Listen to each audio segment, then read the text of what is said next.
All right, thanks for tuning into the Sheet Metal Shaping Podcast, where we discuss the pursuit of sheet metal shaping education through traditional coach building techniques. My guest today on the show, all the way from Pennsylvania, Mr. Dan Todorow. What's going on, man?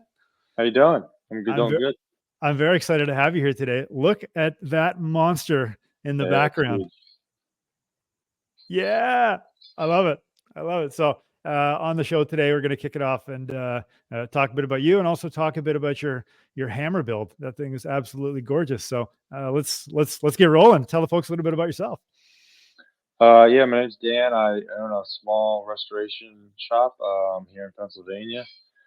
I do mainly just older cars. I actually have a newer one in doing some sheet metal work to it, but started out just doing mainly sheet metal, or mainly just restoration painting, just mainly body work, and now it's grown into doing a lot of sheet metal, a lot of custom fab stuff. So it's been a journey, I'll tell you that. So yeah, no doubt.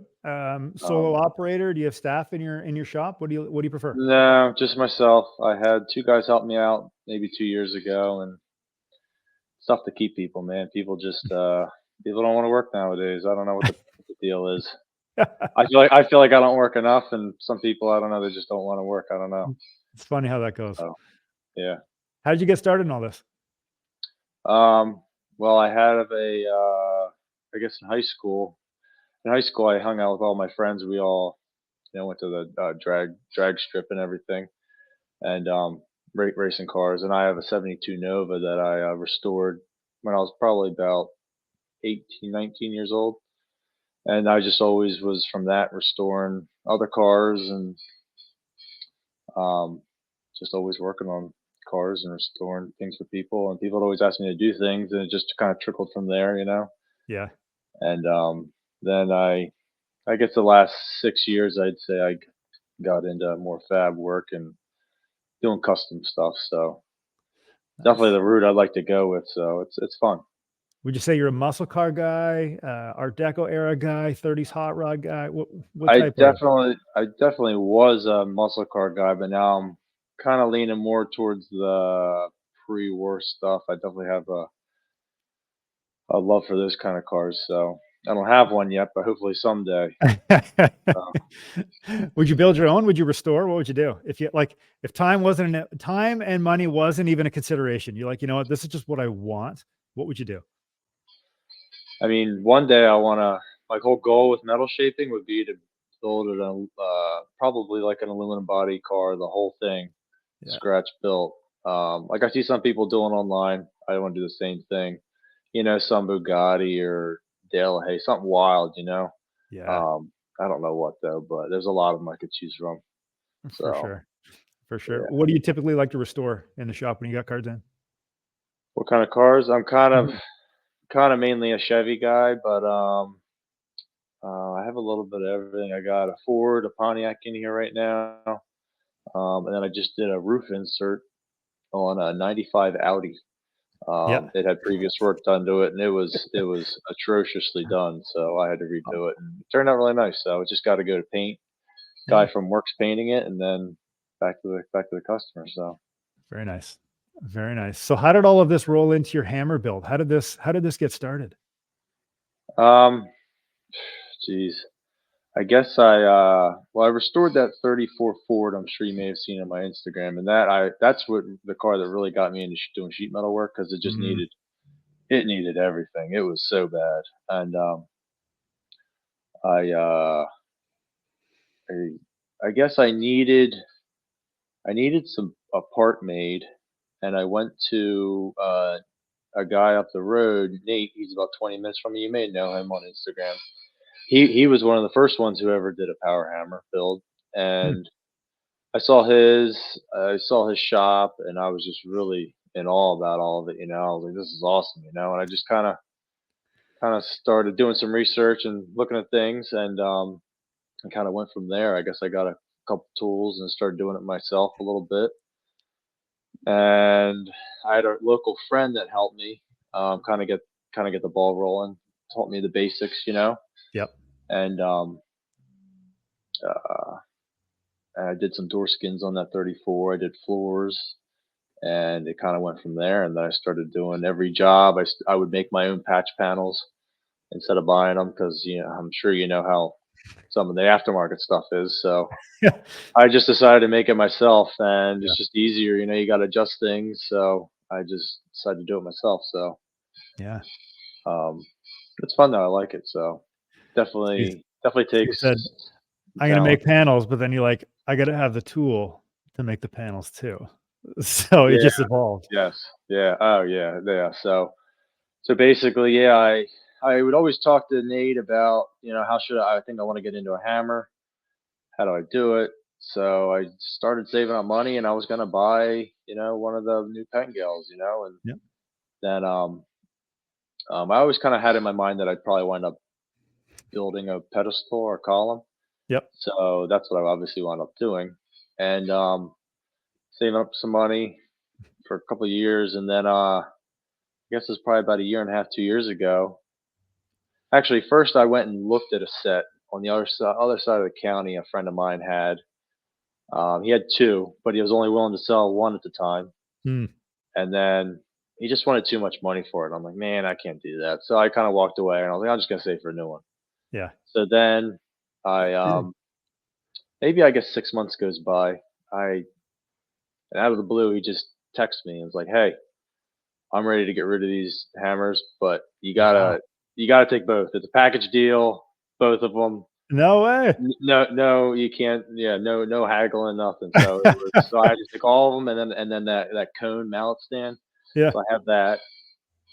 So at this point, I basically have them both running, but I only have the mallet cone for one side. Hmm. So yeah, at some point I got to make an arm for the other side or two. So yeah. Yeah. What do you Um, think was the motivating factor for that person to say, you know what? 6 months has gone by. I'm checking out of the trade. Like, how did that come to be?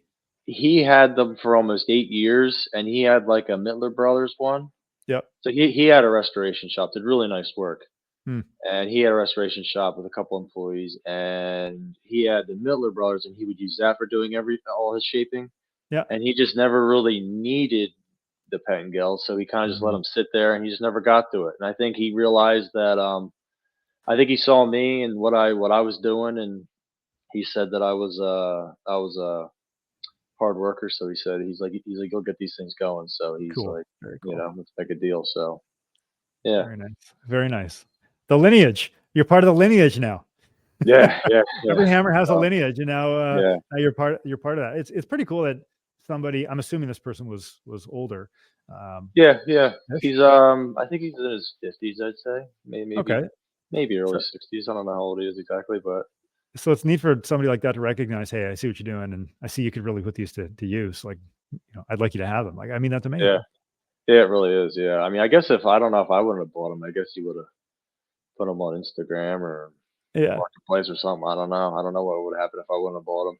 Uh huh. So, but he was willing to work with me, which was cool. I could save up some money for a couple months. He just like sat him in the corner. He's like, "You want him? I trust you." He's like, "You can have him," So, Wow. and And how long I ago was went there this? one day. Probably a year and a half, 2 years ago. I want to say it Mhm. was two July, two 2 August ago. Okay. So a little over a year and a half. So yeah.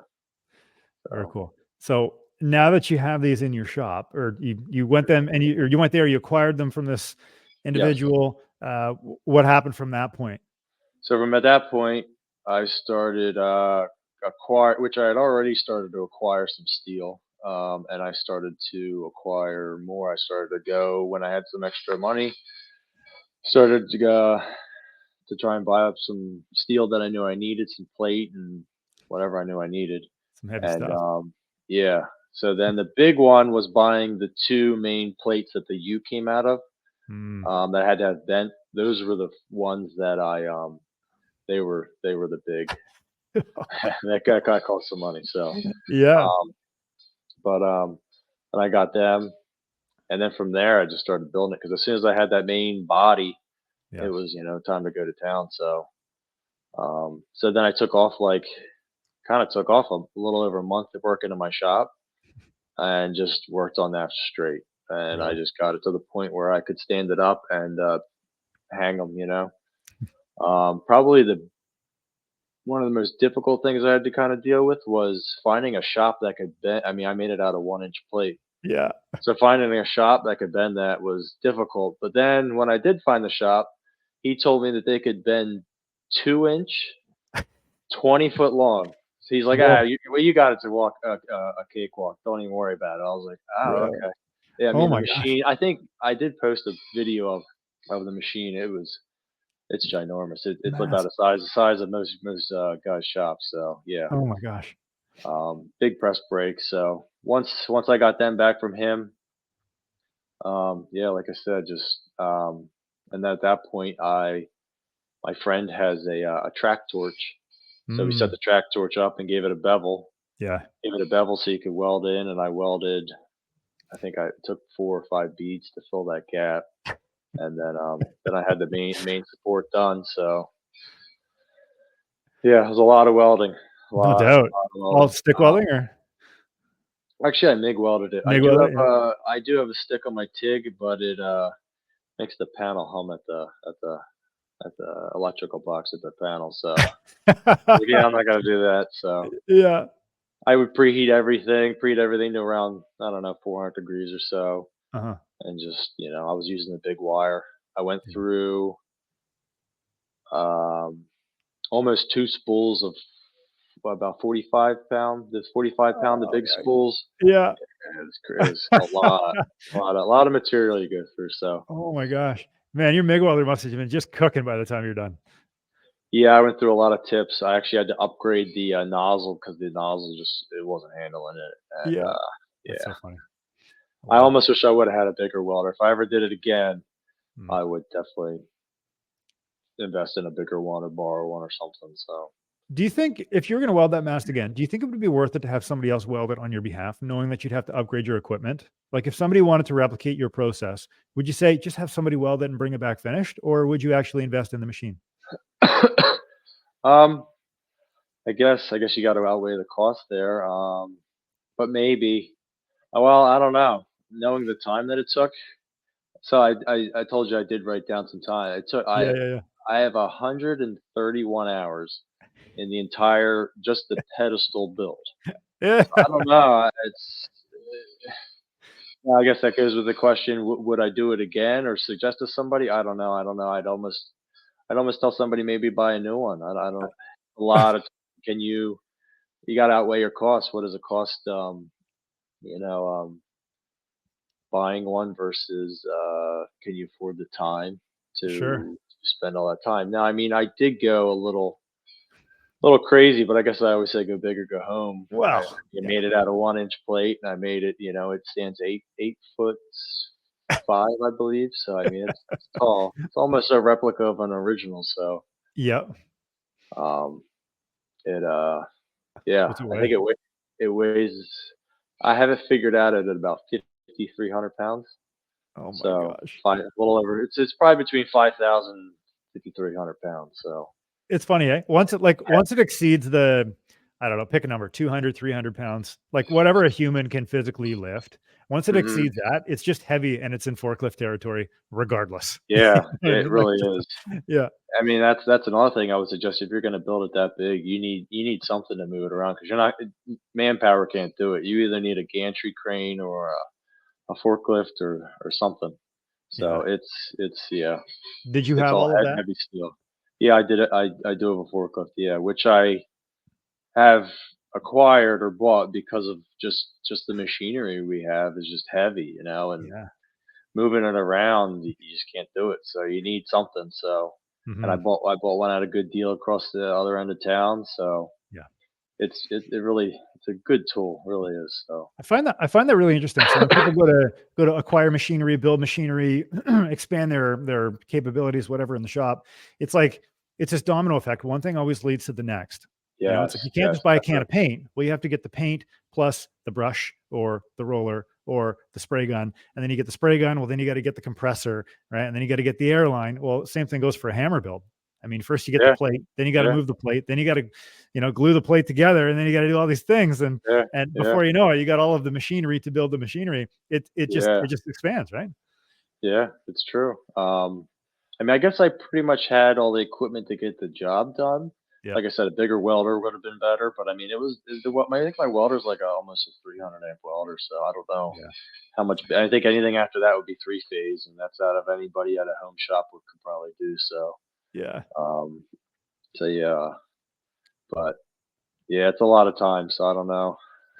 So 131 hours. So for somebody at Yeah. home who might have a 9 to 5 job and they do this like evenings and weekends, maybe that might make sense for them, right? But somebody I who's mean, doing that is me. I do have a day job, so I don't do this okay, full time. So I but was then out here till 1, 2 in the morning welding away. if you compare that to your shop billable hours, would you say, Mhm. we kind of touched on this a few minutes ago, like, would you say, oh yeah, I would do that again, knowing that like this is how long it's going to take versus the alternative? I mean, I guess you should outweigh the cost of the steel. I mean, I have almost $7,000 in steel, and then it was another. I have $1,200, almost $1,300 to have it plates bent into the U. Yeah, I mean, I mean, we're almost up to like $9,000. So how much? So figure if 130 hours times. Figure most shops say $100 an hour. sure. That's 13,000. I Yeah, mean, you're up to the price of a new one. It might just if your full time gig is shaping, yeah, I'd say you maybe just want to buy a new one. But yeah, if you like to weld, if you like the project, I mean, I had a lot of fun doing it. I sure. learned a lot. I don't regret it. But if you're like you said, a 9 to 5 guy, you might just want to make your own. Like I said, you don't need to go as crazy as I did. I had some people telling me, yeah, just go big, just Oh yeah. so. Uh, Nobody ever regretted it making it heavier. But the no, no, not alternative at all. is like, you know, Yeah, yeah. Because I mean, I thought it was heavy, but I sort of started running it, and I mean, as heavy as it is, I still would run it, and just I guess from the vibration on the motor and everything, sure. the whole thing would start to kind of shimmy back and forth because my floor wasn't level. So then Uh, I put it on a rubber like horse stall mat mhm. to make it I guess to flatten it out, and it's perfect now. It doesn't move Yeah. at all. So I guess it's just that rigid that any little imperfection in the floor, it was moving. Really, eh? Okay, so So yeah. you got the use bent, you picked up all the material, you spent the time, not to skip ahead to the end, but during the middle, during the build process. After the mast was built, where did you go next? After it was made, I stood it up. I made the pyramid part to it, and then I put it in the shop, painted it, and then I guess before that, I made all the bracketry on the sides. Yeah.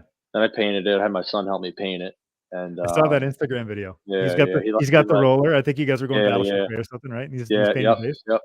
Yeah. Yeah, well, so yeah, we did that, and then I kind of put it into place where I wanted it, and then Yeah. I started hanging the arms on it.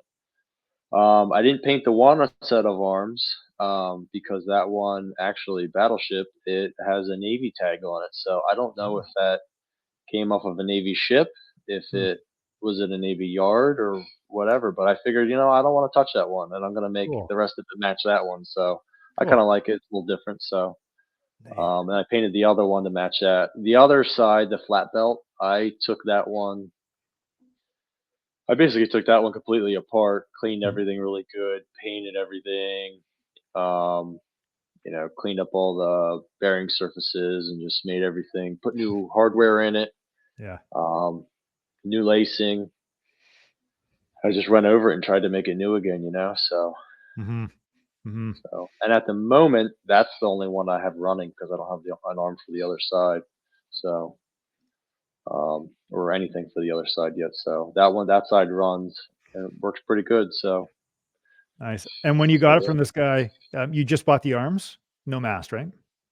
No mass, no. He did give me some steel to. He gave me like a base, like a big plate, like a 4x4 plate or something. and some other little pieces that he had acquired for his plans to do it. So Yeah. I used that a little bit in the build. So yeah. So was So he, when he had these arms, was it an up and running hammer, or was it mounted to a beam in the shop, or was it just hanging around the shop no, loose? they were just one was in one corner of the shop and one was in the other corner, and he got them from a guy. Funny story in the town that I Yeah. work, who the guy apparently he said was a like an over the road trucker, Mhm. and that guy apparently had them for years also, and just never did anything with them either. So who knows? These Wow. things may not have been ran in 20 years, and Yeah. that guy sold them to him. I think on the Craigslist days, he Oh yeah. said. Uh, Yeah, like I said, he bought them, and then he just never did anything with them either. So that's when I did something with them. So Hmm. So you got them yeah, hung. You did a little bit of restoration work. What was the next step in the process? um, probably wiring them up and getting a motor to the one side because it's a flat belt, so I had to make a bracket for the belt or the motor to hang by. So I picked up an old style motor. It's like a I forget what the kind of motor it's called, but it's one of those motors that has like a start winding, and then Okay. when it kicks in, it's like this, like I guess all the windings snap in, and it's kind of real loud. It sounds Mm. kind of cool. It's really old school. It matches the whole theme. And so I mounted that. I made a bracket, mounted that up there, and then started running wires to power it all up. And then I got belting for the belt, and I luckily I bought a belting tool, like a lacing tool, to Yep. for the like the I think they call it alligator clips. Mm. Um, I bought one of them at a flea market or something the other year for weird random, and Mhm. I assembled that, and then I had that side pretty much ready to go. You know And then what? I Let's just made. let's talk about that. Let's talk about lacing a machine. That's kind of a cool thing. Mhm. You mean where the front anvil is and the Yeah. spring? Mhm. Um, so basically, what was in there before looked like literally a leather belt. So I cut that out of the way, took all the leaves apart, cleaned them up. Then I went to go reassemble them. I used the tool, the compression tool, basically to put them together. I Mhm. got new belting. I kind of think I should have used. I guess there's different layers of belting. I used 5 layer, and I think Mhm. I should have maybe used 4. Um, but basically, you Why is just that? it seems to be a little stiff. Um, I think it still runs fine, but I think the correct one I think is 4 from what someone told me. I was kind of getting numbers all over the place. Somebody told me 3, somebody told me 5 and 4, so I don't know exactly what the right number is. So, You're like, ah, but we'll pick one. yeah, yeah. So I went with the 5. Um, so yeah, basically it's kind of scary putting all that pressure on that spring. It's a little sketchy. But I guess first before you do that, you do have to compress the spring. But before you do that, you gotta wind the belting through the spools, Mhm. and that's a little tricky when you gotta come around that last one, man. It's tight. You gotta use like a little bit of a slide hammer and like a vice grip and a slide hammer to get it through. Mm. It's a tricky task. After I did the first one, the second one went a little bit easier because I figured out where I could do better. Sure. But yeah, it took a friend of mine walked in, and I was like, "Oh man, perfect timing." Ah. And he helped me, and yeah. So Yeah. I kind of just chucked that up in the vise, and you know, um, wound it through, and yeah, it Yeah. took a little bit, but I got it. And then after that, you just put that in the.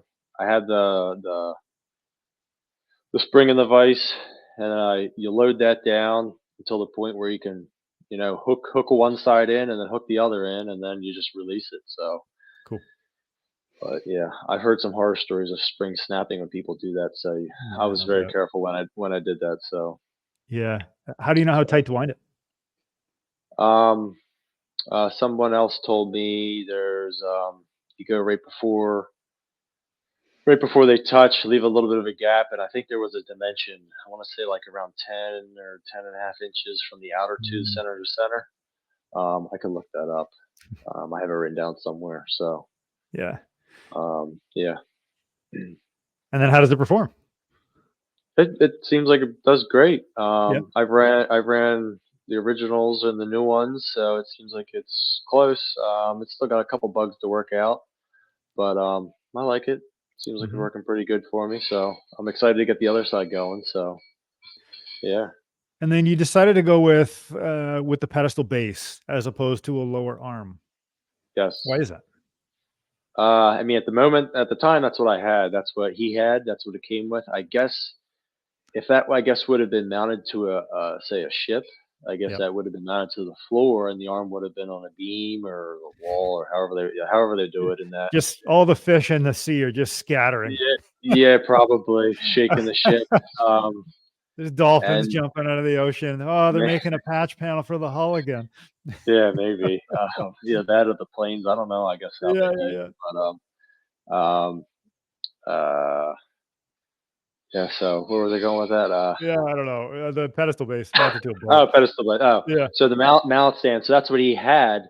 So that's what I used because I just didn't get around to making an arm yet. I Yeah. want to. I'm thinking I actually made a wooden pattern. I think I'm gonna try and have one casted out of. There's a foundry about 45 minutes away from me, and Ah, cool. I'm gonna give it a whirl. Because no Yeah. one. I mean, I put something on all metal shaping, and nobody has the short arms. So I think I'd Mm. like to make one and try it out, see how it goes. So Yeah. that's kind of a next step. And I figured it kind of came to the point where I kind of needed to use the hammer because I had two jobs where people were bugging me. So I was like, oh, let's try this mount stand out. I Yeah. set it up. It works pretty good. It gets the job done. Hmm. Um, one of the problems I noticed is any small movement at the bottom. I mean, it stands almost 5 foot to the top. Ah, It's a huge, like, if you gotta shim it a little bit at the bottom to get it to sit level, the littlest movement at the bottom is a huge difference up top. So sure, sure. I was fighting that to get my dies to line up correctly. So yeah, we'll see. I'm gonna make one arm and then see, maybe make another one. So I figure the time I have in making a wooden pattern, would probably be about the same time I have in making one arm. Because I mean, I Mhm. really only have, I don't know, I'd say a weekend making the pattern. I'm not done it Yeah. yet, but I have maybe 3 days in it. Mhm. Probably have another full day in it, and I think that would be equal the time it would take just to make one arm. So I figure, well, I'll just take the time to make this, and then I'll maybe have two made. Too, yeah. And then I could, So we'll see. We'll see how that goes. I'll check back in with you when I get that done.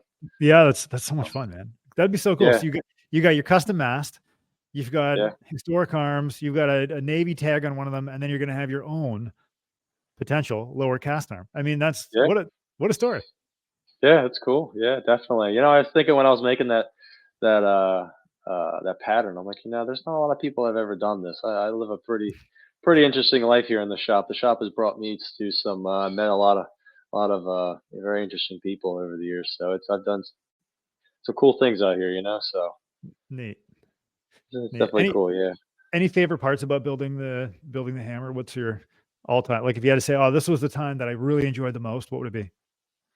Probably standing when I finally stood up the main pedestal to the base. That was pretty epic. That, and Cool. then Mm. hanging that first arm on there, and yeah, that was like, ah, finally feel like we're getting somewhere. Because after Mhm. that 130 some hours, I was itching by the end. Yeah. So, Yeah. Worst part? uh, worst part probably crawling on the inside. When I had it laid down. I had to crawl on the inside and weld the inner bracing. Yeah. And everyone wants to be a welder until they gotta do fun welding stuff like that. So it was